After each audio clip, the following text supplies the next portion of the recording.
বন্ধুরা, আজকে যে গল্পটি আপনাদেরকে শোনাব তাতে আপনাদের হাসি পেলেও ঘটনাটি কিন্তু বাস্তব।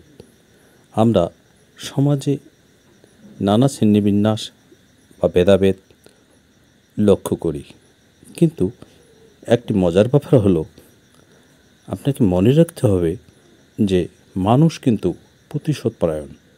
আপনি যাকে কটূক্তি করবেন সেও যে কোনো সময় ওই কটূক্তি দিয়ে তার প্রতিবাদ না করা পর্যন্ত সে আত্মতৃপ্তি কখনই বোধ করবে না। এক্ষেত্রে আপনিও সতর্ক হয়ে মানুষকে কথা বলুন। আজকের এমনই একটি গল্প আপনাদেরকে শোনাব। এক গৃহস্থের বাড়িতে এক কাজের লোক ছিল। সে, যাকে আমরা বলি হালুয়া গ্রামের ভাষায়।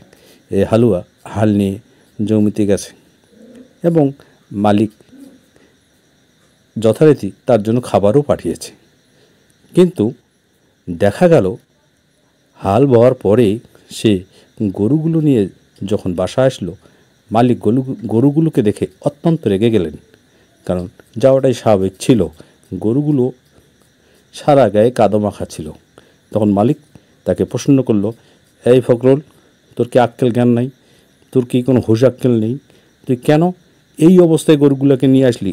একটু গোসল করে দিতে পারলি না? তখন উল্টো ফখরুল সাহেব বলল, দেখুন মালিক, আজকে আপনাকে কষ্ট লাগতেছে, কিন্তু আপনারও আক্কেল থাকা উচিত ছিল।